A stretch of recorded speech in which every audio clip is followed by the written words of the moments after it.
제 복장이 좀 바뀌었죠. 여름에 어떻게 좀 시원하게 예배를 드리고 설교할 수 있는 방법은 없을까? 수년 전부터 참 많은 생각을 했습니다. 목회를 시작하고 10수년 동안은 계속 넥타이를 매다가 큰 용기를 내서 넥타이를 매지 않고 자켓을 입는 방법을 생각을 했고, 그러면서 또 이제 다른 방법은 없을까? 유튜브를 통해서 다른 목사님 설교를 하절기 이곳저곳 이렇게 보다 보니까 넥타이를 풀었지만 자켓을 걸친 그런 목사님들도 계셨고요. 그런데 성남에 있는 선한목자교회, 저희 교회가 교회명이 같은데 선한목자교회 목사님은 수년 전부터 그 예배에 제가 전부 동참하지는 못했지만 사이번 목사님도 저와 같은 복장이었고 반팔에 자켓을 걸치지 않고 나와서 설교를 하셨고, 부목사님들 뿐만이 아니라 설교하는 목사님, 아마 기도하시는 장로님이 계셨으면 그분도 동일한 복장을 가진 것 같아요. 그래서 용기가 좀 생겨서 그래 올해는 하지 말고 내년부터는 하절기가 시작되면은 이렇게 반팔로 해서 이 하절기를 좀 보내자. 근데 딱 그 여름이 되면은 잘 안 돼서 용기가 또 다 사라지고 소심해져서 또 한 해를 보내고, 한 해를 보내면서 내년에는 여름이 딱 시작되면은 여름 2달이든 3달은 이런 복장으로 좀 설교를 해야겠다. 그러면서 또 보내다가 올 여름도 시작했는데 그냥 또 넘어가다가 도무지 못 견디겠어요. 그래서 8월 첫째부터 이제 여름도 많이 지나갔지만 몇 주가 될지 이 하절기에는 짧은 옷을 좀 입자 하는 생각을 했습니다. 아침에 와서 예배당을 열었는데 34도예요. 바깥 온도보다 더 높은 겁니다. 문을 다 열어놓고 환기를 시키고 매일 아침마다 교회에 출근을 해서 사무실 쪽에 문을 열고 들어가면 확 하고 막히는 거 있죠. 한증막이 따로 없어요. 계단은 시원한데 문을 열고 들어오는 순간에 훅 하고 들어오는 게 있어요. 또 예배당보다 저쪽 교육관이나 식당이나 사무실 쪽은 훨씬 더 덥습니다. 그래서 온도계를 오늘도 몇 번을 봤는지 모릅니다. 참으로 지난 한 주 동안 직장에 출근하시고 또 일하시고 야외에서 정말 수고가 많으셨어요. 살인적인 더위라고 하는데 거기에 필적할 만한 더위인 것 같아요. 이제 아직도 여름이 많이 남았는데 어떻든 잘 조심하시고 건강을 잘 챙기셔야 될 것 같습니다. 여러분, 우리 인생이 늘 그런 것 같아요. 여름만 있는 거 있지 않죠. 이게 또 어느 순간에 아침 저녁으로 선선해지고 이제 낮에도 선선해지고 이제 추운 날씨가 찾아올 겁니다. 그런가 하면 겨울이 지나고 봄이 오고 기분이 좋아지고 업되는 이런 봄이 또 찾아오죠. 꽃이 핍니다. 그런가 하면 또 여름이 오죠. 여러분, 교회 사역도 역시 마찬가지입니다. 무엇인가 잘 되는 것 같은데 갑자기 교회들이 추락할 때가 있어요. 특히 우리는 신약 성경에 나오는 교회들을 보면은 이 부침이 있다고 그러죠. 부각되기도 하고 어느 순간에는 침몰하는 듯한 이런 것을 많이 봅니다. 또 우리의 사역도 역시 마찬가지예요. 전성기가 있는가 하면 어떤 때는 쇠퇴기예요. 그러다가 또 다시 전성기를 맞이하기도 합니다. 이 교회 복음 사역도 분명히 위기가 찾아온다는 사실이에요. 여러분, 사도 바울의 인생에서 감옥이라고 하는 것은 바깥하고 별로 다를 바가 없었습니다. 지난주 중에 어떤 성도님이 그런 이야기를 해요. 자기가 아는 사람이 무슨 사건에 연루돼가지고 아마 구치소일 거예요. 구치소 가서 하루 저녁을 딱 잤는데 절대로 교도소 가면 안 되겠대요. 그렇게 이야기하더래요. 여러분, 그런데 사도 바울의 인생에서 이 감옥이라고 하는 것은 그때는 더 열악하죠. 냄새가 나고 이런 말할 수 없는 것입니다. 곰팡이가 들어있고 칙칙하고 습하고 사람 냄새가 나고 이곳저곳에서 오물 냄새가 나고. 여러분, 그런데 사도 바울에게는 그 감옥이 별반 다를 바가 없어요. 이 세상이나 감옥이나 다르지 않습니다. 감옥이라고 해서 위축되지 않았어요. 여러분, 우리는 사역을 하다가 환경이 나빠지고 더더군다나 감옥이라는 곳에 들어간다면 모든 것이 이제 끝나는 것이죠. 식음을 전폐하고, 그리고 이제 내 삶은 끝났다. 더 이상 무엇인가를 할 수 없다고 그렇게 생각을 할 겁니다. 근데 사도 바울은 감옥에서조차도 그것을 선교지로 활용을 했어요. 이곳을 통해서 하나님께서 어떻게 역사하실지, 어떻게 복음을 전할 수 있을 것인지. 사도 바울 일행은 16장 11절에 보면은 11절에서 12절 넘어가는 것에 빌립보에 이르렀다고 말씀하고 있습니다. 이 빌립보에서 그의 사역은 승승장구하는 것 같았어요.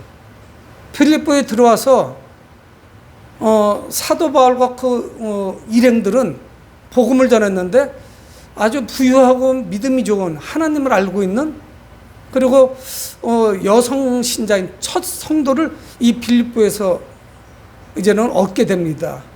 유럽 쪽으로 넘어와서 첫 번째 성도들을 어디서 만나게 되냐면 빌립보라는 곳이었어요. 그곳에서 자주장사, 아마 원단장사를 하고 있는 루디아라고 하는 여성을 만나 복음을 전했고, 그 여인이 첫 번째 성도가 됐습니다. 그러니까 이것이 잘 될 것 같아요. 여러분, 그런데 위기가 찾아옵니다. 그리고 이곳까지 오게 된 것은 자의에 의한 것이 아니었어요. 내가 가고 싶어 온 것이 아니었습니다. 자신의 의지와는 전혀 상관없이 하나님께서 역사하셨어요. 성령께서 그의 발걸음을 인도해 주셨습니다. 그래서 이제 오늘 말씀이 시작되죠. 16절에 우리가 기도하는 곳에 가다가 점치는 귀신 들린 여종 한나를 만나니, 성경이 이렇게 말씀하고 있어요. 기도하는 곳이 강가로 가요. 이곳은 회당이 없습니다. 그러니까 소수의 무리가 생겼는데 이들과 함께 강가에서 기도하는 거예요. 여러분, 얼마나 열악합니까? 강가에서 기도하고 강가에서 예배를 드립니다. 강가에서 하나님을 찬양합니다. 늘 날씨가 좋은 것은 아니죠. 늘 화창한 것은 아니에요. 근데 그 강가에 기도하러 가다가 우연히 사람을 만나요. 근데 우연이 아니었어요. 필연적인 것이었어요. 여종 하나를 만나게 되는데, 이 여종은 어떤 여종이냐? 귀신이 들려 있는데, 근데 능력이 있습니다. 그래서 점을 쳐요. 아마 신통력이 있었던 것 같아요. 그래서 점괘가 좋습니다. 잘 맞춥니다. 과거, 현재, 미래를 잘 맞춰요. 귀신이 들었는데 여종, 계집종 하나가. 그래서 어떤 아이냐, 주인들에게 큰 유익을 준다, 큰 이익을 주는 자예요. 16절 하반절에 보면은. 여러분, 우리 또 이런 이야기를 합니다. 여러분, 우리는 영의 세계를 믿어야 돼요. 영의 세계를 인정하지 않으면 우리의 신앙이 진보가 없습니다. 선한 영만 있는 것이 아니라 악한 영이 있어요. 귀신이 분명히 존재하는 거예요. 이 귀신은 누구냐? 사탄의 지배를 받고 있습니다. 그래서 졸개들이에요. 하수인들이에요. 그래서 우리는 뭐라고 말하면 신 들렸다, 귀신 들렸다 이렇게 이야기해요. 그런 신통력이 있어요. 점을 칩니다. 그래서 미래를 말하기도 해요. 여러분, 그렇지만 그건 불완전해요. 잘못된 거예요. 악한 영이 들어와 있는 것입니다. 그런데 이 여종이 어떠냐면 17절에 그가 바알과 우리를 따라와 소리질러 이르되 이 사람들은 지극히 높은 하나님의 종으로서 구원의 길을 너에게 전하는 자라 하며. 참 특이해요. 이 여자아이가, 여종이 계속 사도 바울 일행을 따라다니는 거예요. 그러면서 뭐라고 고백을 하냐면 이 사람들은 지극히 높은 하나님의 종이다. 100% 맞췄어요. 정확하게 맞췄습니다.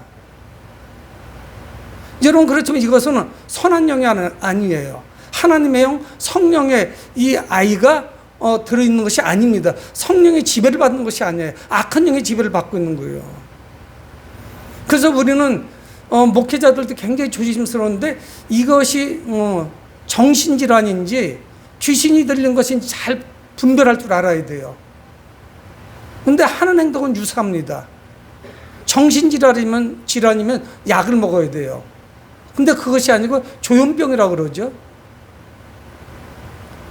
좋은 예가 아니지만 최근에 칼부림 사건이 막 어디 서인역에서도 나고 한 이런 참 불미스러운 게, 이거는 정신적인 질환일 수도 있고 잘 살펴보면 귀신이 그러는 것일 수도 있어요.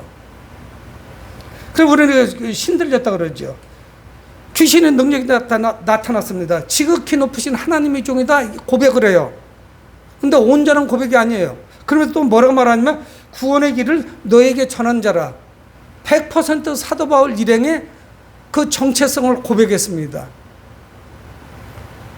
예수님을 알아보는 자들도 있었어요. 귀신 들려가지고 하나님의 아들이라고 고백하는 자들도 있었어요. 하지만 예수님은 그들을 다 뿌리쳐버리죠. 귀신의 능력이었지만 바울의 일행들의 그 사역을 정확하게 알고 있었습니다.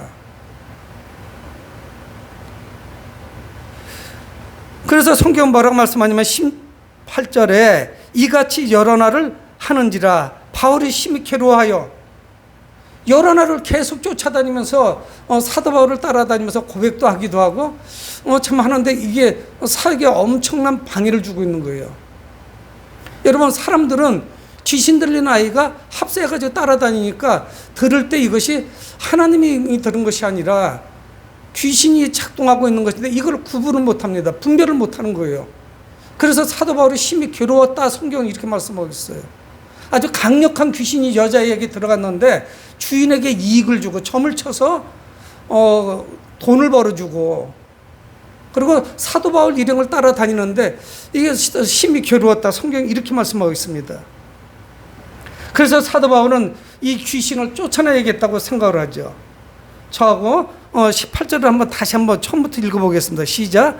이같이 여러 날을 하는지라 바울이 심히 괴로워하여 돌이켜 그 귀신에게 이르되 예수 그리스도의 이름으로 내가 네게 명하노니 그에게서 나오라 하니 귀신이 즉시 나오니라. 여러분, 사탄이나 귀신은 예수 그리스도의 이름을 가장 두려워해요. 여러분, 그러면 사탄의 정죄는 뭐예요? 하나님께서 그런 악한 것을 창조하실 수 있을까요? 여러분, 우리는 신학에서 신정론이라는 것이 있습니다. 우리는 그런 질문을 할 수 있어요. 하나님이 불의한 것을 만드실 수 있을 것인가? 하나님이 과연 정의로우신가? 여러분, 우리는 수많은 질문을 가지고 살아갑니다. 하나님께서 살아계시면 왜 이 세상에 악이 득세하고 있지? 하나님이 정말 살아계시고 의로우신 분이면 왜 세상에 불의한 자들, 악당들, 나쁜 자들, 젊은 사람들은 빌런이라고 하죠. 악당. 왜 이런 것들이 가득하죠? 왜 세상에 하나님이 계시면, 그 의로우신 분이 계시다면은 왜 착한 사람들, 선한 사람들이 잘못 사는 거죠? 저는 착한데 왜 우리 집은 안 되죠? 수많은 질문이 나올 수 있어요. 이걸 신정론이라고 해요. 여러분, 사탄 마귀의 정체는 뭘까요? 창세기 1장과 2장에는 창조를 말씀하시는데 하나님께서 하루가 지날 때 창조하시고 보시기에 좋았더라, 보시기에 좋았더라, 창조하신 게 다 보시기에 좋았더라 말씀하세요. 6일째 되는 날 사람을 창조하시고 보시기에 심히 좋았더라 말씀하시는데 이 악한 것들은 도대체 어디서 온 거예요? 여러분, 이 사탄은 타락한 천사입니다. 영물이에요. 그래서 그 졸개들이 있어요. 그 졸개들 하수인이 누구냐? 귀신들이에요. 그래서 사람의 마음을 다 뒤집어 놓고 그런 악으로 인도하는 거죠. 그래서 창조주이신 하나님을 두려워하죠. 예수 그리스도의 이름을 두려워해요. 여러분, 우리는 집안에서 기도하시면서 뭔가 느낌이 올 때는 물리쳐야 돼요. 누구의 이름으로? 내 이름으로는 불가능해요. 나사렛 예수 그리스도 이름으로 명령하셔야 돼요. 야, 귀신아, 나 정말 못 살고 성가셔서 죽겠는데 좀 나가주지 않을래? 여러분, 절대 안 나가요. 안 나가. 사탄한테는 절충하는 게 아닙니다. 사탄한테는 사정하는 거 아니에요. 나사렛 예수의 이름으로 명하셔야 돼. 명령하는 거예요. 그것들은 타락한 천사인데 내가 싸워서 무슨 수로 이기겠다는 거예요. 이길 수가 없어요. 온갖 악행을 다 저지릅니다. 그래서 그 심령 깊숙한 곳에 들어가가지고 사람을 다 뒤집어 놓는 거예요. 그래서 악으로 인도하는 거예요. 여러분, 사람이 얼마나 악하면은 차를 끌고 나와가지고 사람을 막, 그게 뭐예요? 게임하는 것도 아닌데 게임하고 현실을 혼돈하고 있는 거 아닌가 모르겠어요. 우리 이거 특히 조심해야 됩니다. 게임에서 계속 총 쏘는 거 게임상이지만은, 모니터상이지만 그렇게 사람을 많이 죽이면서 쾌감을 느끼는데 현실하고 점점 구분이 되겠어요? 식당 가서 잠깐 기다리는 사이에 보면은 나이도 40, 50대 된 사람들이 요거 막 누르고 있는 거예요. 한심하기도 하고 답답하기도 해요. 그냥 심심풀이라고 치부하기에는 너무 이런 것들이 우리를 지배하고 있는 거예요. 여러분, 성경 분명히 말씀합니다. 내가 네게 명하노니. 근데 사도 바울의 이름으로 명하는 것이 아니에요. 나사렛 예수 이름이 들어가는 거예요. 예수 그리스도 이름으로 내가 네게 명하노니. 예수님의 이름으로 명령한 거예요. 뭐예요? 그에게서 나와라. 나오라는 거예요. 절충은 있을 수가 없어요. 그랬더니 어때요? 즉시 나왔어요. 귀신이 즉시 나왔다고 성경 말씀하고 있습니다. 우리를 어지럽히는 거, 우리의 관계를 깨트리는 거, 수많은 사건 사고로 인도하는 거, 정신이 혼란하게 만드는 수많은 것들, 이 모든 것 다 악한 것들이에요. 여러분, 사람이 사람을 어떻게 해칠 수가 있어요? 작은 가축 하나도 해칠 수가 없는데. 여러분, 그러면 이게 승리로 끝나야 되잖아요. 귀신은 쫓겨나갔습니다. 즉시 나갔다고 성경은 우리에게 말씀하고 있어요. 예수 그리스도의 이름으로 명했습니다. 귀신아 나가거라 명령했더니 나가버렸어요. 여러분, 빌립보에서 성도도 생겼고 복음을 전해서 첫 번째 성도가 탄생을 했고, 귀신 있는 여종의 귀신을 쫓아내버렸고, 여러분 이제 승승장구하는 것만 남았어요. 하나님이 살아계시다는 것을 보여줬어요. 여러분, 그런데 그렇지 않았어요. 이거는 또 하나의 어떤 아픔으로 전개가 됩니다. 여러분, 귀신의 능력은 사람보다는 뛰어나지만 하나님의 능력, 예수 그리스도의 능력에 비하면 아무것도 아니에요. 비교 대상조차 안 됩니다. 우리는 오직 하나님의 능력, 예수 그리스도의 능력으로 귀신을 대적할 수 있어요. 기도해야 돼요. 우리는 능력을 받아야 돼요. 하나님께서 역사하셔야 돼요. 근데 문제는 뭐냐? 이 여종 때문에 큰 문제가 터졌습니다.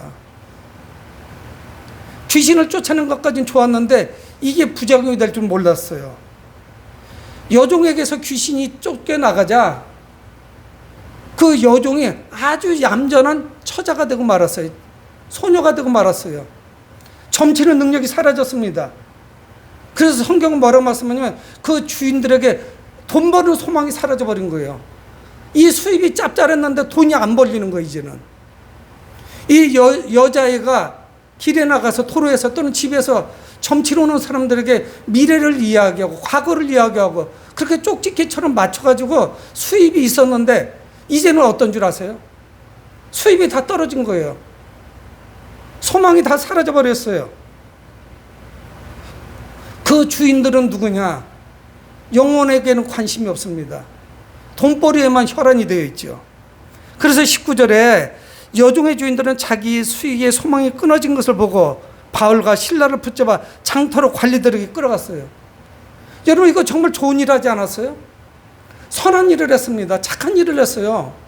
귀신 들려가지고 귀신의 지배를 받으니까 자기 의지대로 이 세상을 못 살아가는데 그 귀신을 쫓아냈으니까 칭찬받은 일 아닙니까?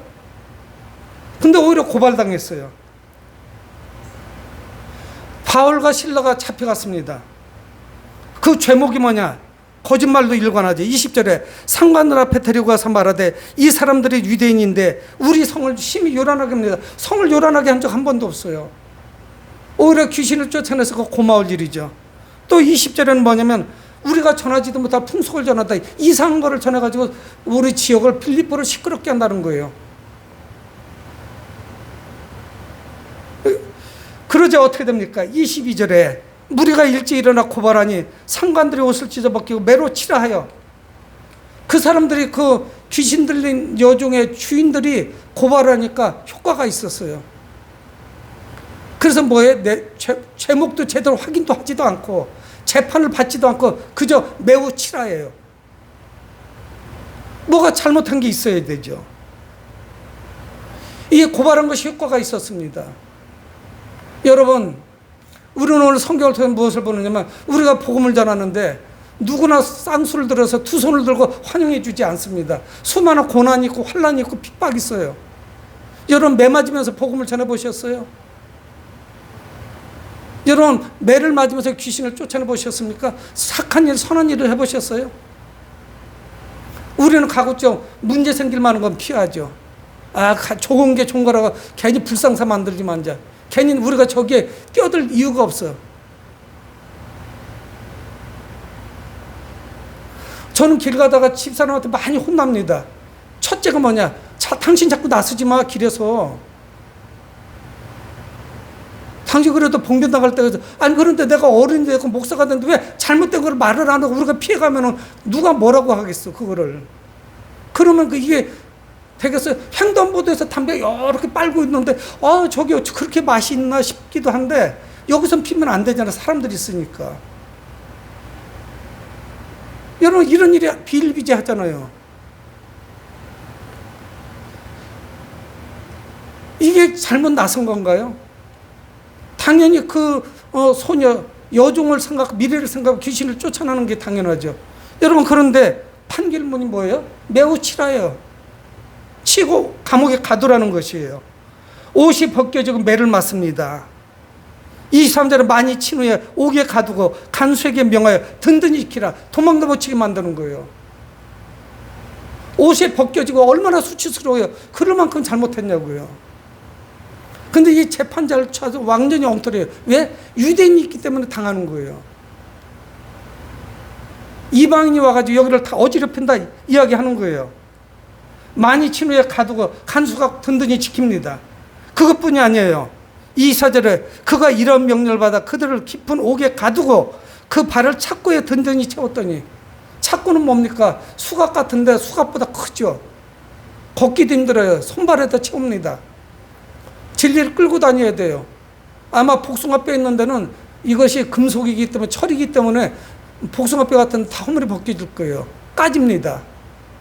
그렇잖아도 얻어맞아가 옷이 벗겨지고 매를 맞아서 아프고 쓰라리고 통증도 심하고 피가 터지도록 얻어맞았습니다.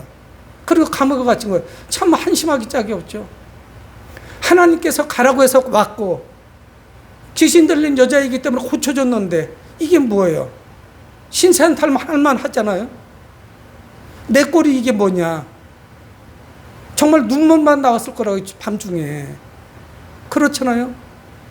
내가 정말 하나님의 뜻 가운데 내가 오고 싶어 왔던 것도 아니고 하나님이 이쪽으로 가야 된다고 하셔서 내가 온 건데, 이게 뭐 계시부터 시작부터 이런 일이 닥쳐오는 거예요. 좋은 일은 잠깐이고 나쁜 일이 지금 찾아왔어요. 견딜 수가 없습니다. 풀려날 소망도 없어요. 성경은 뭐라고 표현하면 감옥도 깊은 감옥이래요.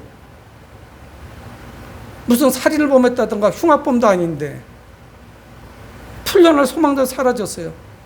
복음 사역은 이제 끝나는 거예요. 복음을 못 전할 것 같아요. 매를 맞은 것이 아픈 거 아니라 복음을 전할 수 없다는 거. 이런 정말 억울한 상황에서 하나님이 나를 지켜주지 않았다는 것이 오히려 더 억울하기도 하고 아팠을 수도 있어요. 내가 복음을 전하면 하나님께서 이거를 기회를 통해서 더 좋은 일이 생겼어야 되는데 이게 지금 더 슬픈 일이 생겨버렸죠. 몸의 상태는 엉망입니다. 참으로 견디기 어려운 밤이에요. 여러분, 우리 같았으면 저쪽 구석에서 꺼이꺼이 울었을 거예요. 마음도 아프고 몸도 아파요. 상처가 다 났어요. 육체만 상처가 있는 게 아니라 마음에도 상처가 있죠. 여러분, 근데 바울과 실라는 이런 위기 순간에 내가 무엇을 해야 될지 알았습니다. 내가 할 수 있는 게 뭐가 있을까요? 원망하고 남 탓이나 하고 이렇게 하지 않았어요. 하나님을 원망하지 않았습니다. 그는 하나님을 끝까지 신뢰했어요. 하나님을 끝까지 신뢰하게 되면 나오는 행동이 있어요. 당연하게 나오는 행동이 있어요. 그게 뭐냐? 25절 다시 저희들 한번 같이 읽어보겠습니다. 시작. 한밤중에 바울과 실라가 기도하고 하나님을 찬송하며 죄수들이 듣더라. 여러분, 그들의 찬송은 눈물의 찬송이었을 거예요. 하나님만을 의지하는, 하나님을 원망하면 찬송할 수가 없었겠죠. 이게 도대체 무슨 상황인가? 우리 앞에 전개되는 것이 바울과 실라가 기도하고 찬송했다고 성경 말씀합니다. 여러분 그것도 다 죽어가는 소리로 아이고 아파서 신음하면서 겨우 불른 기도와 찬송이 아니었어요. 아마 힘있게 찬송한 게 분명해요. 왜? 간수들이 다 들었다는 거예요. 다른 사람에게 들릴 정도였어요. 매를 맞고 옷이 벗겨지고 착고에 채워지고 깊은 감옥에 갇혀 있는 거, 이건 문제가 되지 않았습니다. 하나님을 신뢰했어요. 하나님께서 무슨 뜻이 있을 것이라는 것을 분명히 생각했어요. 여러분 그랬더니 놀라운 일이 벌어졌습니다. 26절에 이에 갑자기 큰 지진이 나서 옥토가 움직이고 문이 곧 다 열리며 모든 사람이 메인 것이 다 벗어진지라. 여러분 아이 뻥치시네. 사람들이 이렇게 이야기한다니까요. 바울과 실라가 감옥에서 하나님을 찬송하고 기도했을 때 갑자기 땅이 흔들리면서 지진이 일어나고 옥문이 열리고 착고가 다 풀어졌습니다. 그러면은 에이 거짓말하고들 있네. 이런다니까요. 세상 사람들, 믿는 사람들 중에도요. 여러분 지진이 일어나고 옥문이 열리는 게 힘들어요? 천지를 창조하시고 이 공중에 창공에 해와 달과 별을 걸어놓는 것이 힘들어요. 여러분 우리는 하나님께 사소한 일을 무시해버린다고요. 그러니까 이 시대에 기적이 안 나타나는 거예요. 내가 기적 자체를 하나님의 역사를 믿지 않는데 하나님의 역사가 나를 통해서 나타나겠냐고요.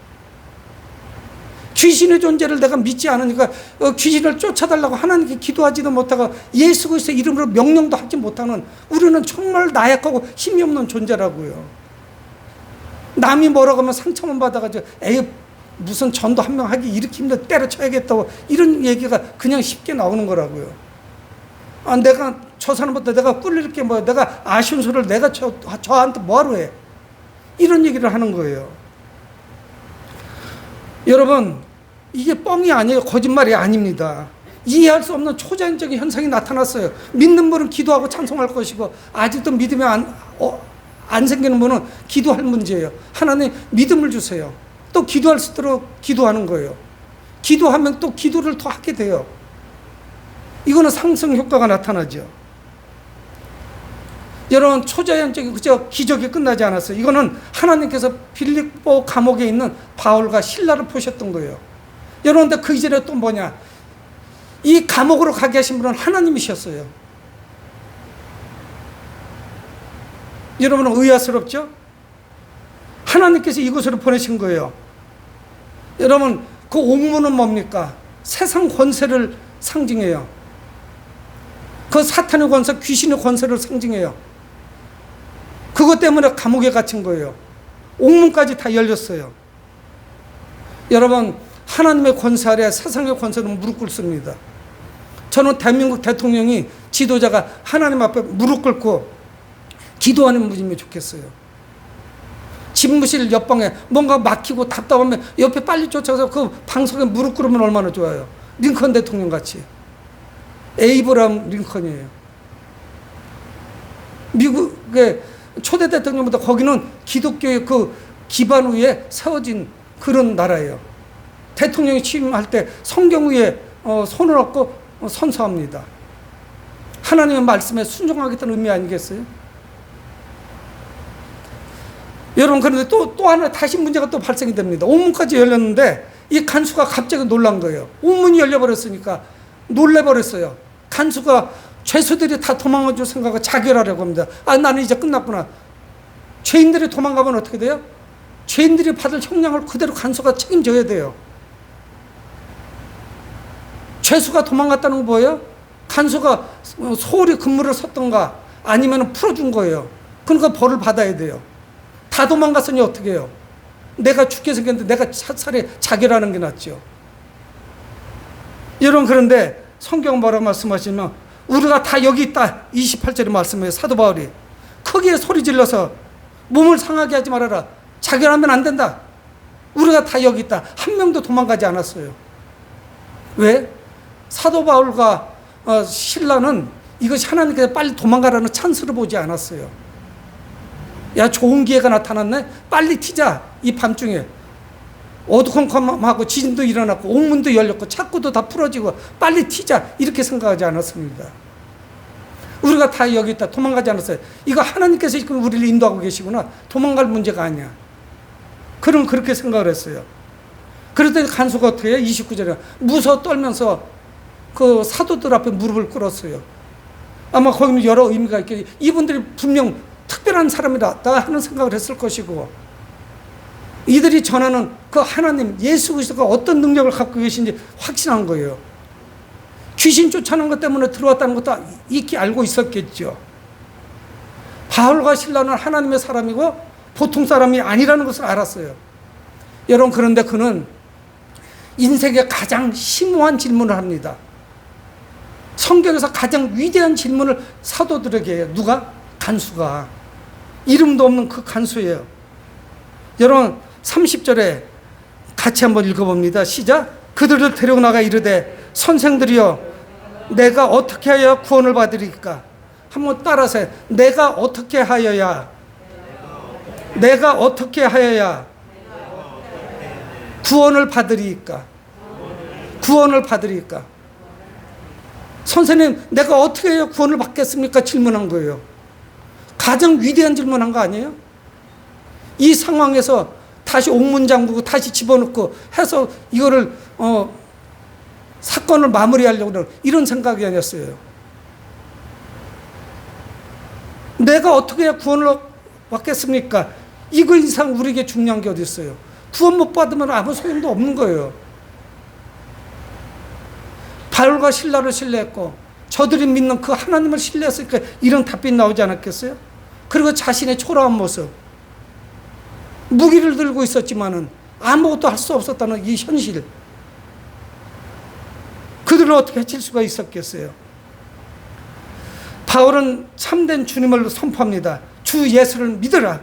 31절에 이르되 주 예수를 믿으라. 그리하면 너와 네 집이 구원을 받을 것이다. 유명한 말씀을 합니다. 주 예수를 믿으라. 믿으면 돼. 내가 어떻게 구원받을까 물어보니까 주 예수를 믿으면 돼요. 너의 주와 구세주를 믿으면 돼. 이렇게 선포한 거예요. 믿기만 하면 우리는 구원받는 거예요. 뭐 절차가 있는 거 아니에요. 시험 보는 거 아니에요. 신천지는 자꾸 시험 봐야 된다고 덤벼들어요. 저한테까지 찾아와서 저를 신천지로 끌고 가려고 그래요. 제가 누군데 대선한 목적의 목사인데 내가 하나님의 종인데 신천지 이만희가 와도 내가 넘어가겠어요? 거기 절대 넘어가지. 그거는 내가 극복을 했지. 하나님이 지켜주시니까 물건은 가능하지만, 여러분, 이신칭의, 이신 믿음으로 말미암아 의로워진다. 이건 굉장히 중요한 우리 기독교의 신앙이에요. 교리입니다. 진리예요. 믿음으로 구원받는 거예요. 다른 거 없어요. 성경 공부 열심히 했기 때문에 그럼 머리 좋은 사람만 받아요. 다른 거 없어요. 믿음으로 받는 거예요. 그냥 푹 쉬다가 집 팔아서 hon가 한번 왕창 하면 되겠지? 아니, 그런 거 아니에요. 이 세상에 있는 게 다 하나님 건데 그것 때문에 하나님이 너 이쁘다 구원해 주시, 그렇지 않아요. 가장 단순하면서 참된 진리는 믿음으로 구원받는 거예요. 그랬더니 어떤 일이 벌어지냐? 32절 33절에 보면은 그 모든 가족들에게 복음을 전했더니 다 믿고 세례를 받았대요. 그것뿐이 아닙니다. 이 성경이 3, 4절에 보면 완전히 해피엔딩으로 끝나요. 온 집안이 하나님을 믿음으로 기쁨이 충만했다고 성경은 말씀해요. 여러분, 우리 가정에 믿음으로 주님을 영접하고 주님께서 내 가정의 주인 되실 때 비로소 기쁨이 있는 거예요. 다 각자가 자기 목소리 내세우는 가정에 뭐가 행복합니까? 주님이 계시기 때문에 아빠도 그 앞에서 굴복하고 순종하고, 엄마도 순종하고, 자녀들도 순종하고, 그분의 말씀이 우리 가정의 모든 것이에요. 그러니까 그 말씀 안에 살아나가는 것이죠. 여러분, 감옥에 있는 바울과 실라도, 자결하려고 했던 그 간수도, 그의 가정도 주님의 평화가 넘치게 되었습니다. 주님이 함께 계시니까. 여러분, 우리 이 아침에 한번 서로 질문해 봅니다.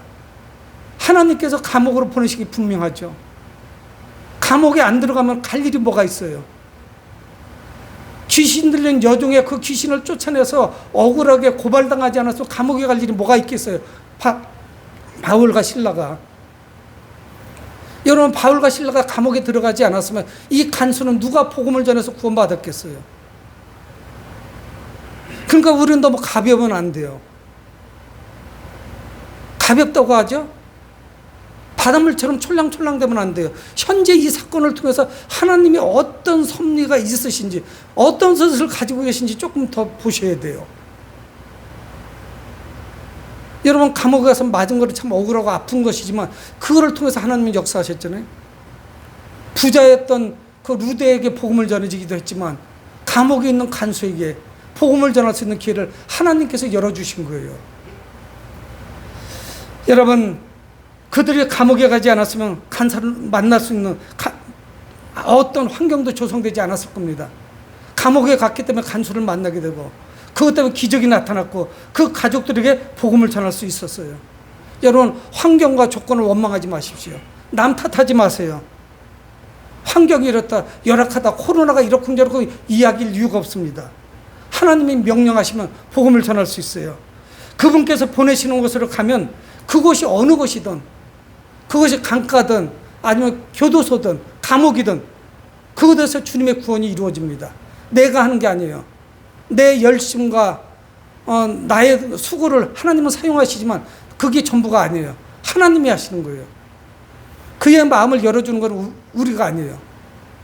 사람의 마음을 어떻게 우리가 얻을 수 있겠어요? 여러분, 악조건 속에서도 바울과 실라와 같이 기도와 찬송으로 주님께 영광을 올려드려야 돼요. 덥다고요? 그래도 이겨야지 어떡하겠어요. 바깥에서 에어컨 선풍기 없는 데서 일하는 사람들 됩니다. 저도 에어컨 안 틀어요. 사무실에서 저 혼자 에어컨 절대 안 틀어요. 왜? 성도들 바깥에서 일하는 사람들 제가 어떻게 에어컨 틀고 혼자 앉아 있어요. 찜질방 가지시 마시고 주중에 더우면 저희 교회 오세요. 제가 잘 모실 거예요. 따뜻하다니까? 밖에보다 더 더워요. 하루 종일 달아져가지고 의자에 앉으면 아침에 뜨끈해요. 히터는 것 같아요, 엉덩이에. 싱크대에 물이 뜨끈한 물이 한 6, 70도 이상 되는 것 같아요.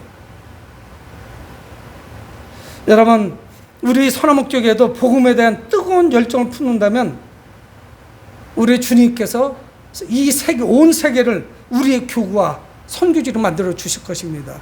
이 악조건 속에서도 기도하고 찬송하시는 여러분들 되시길 주의 이름으로 축원을 드립니다. 고마우신 아버지 하나님, 주의 은혜를 감사합니다.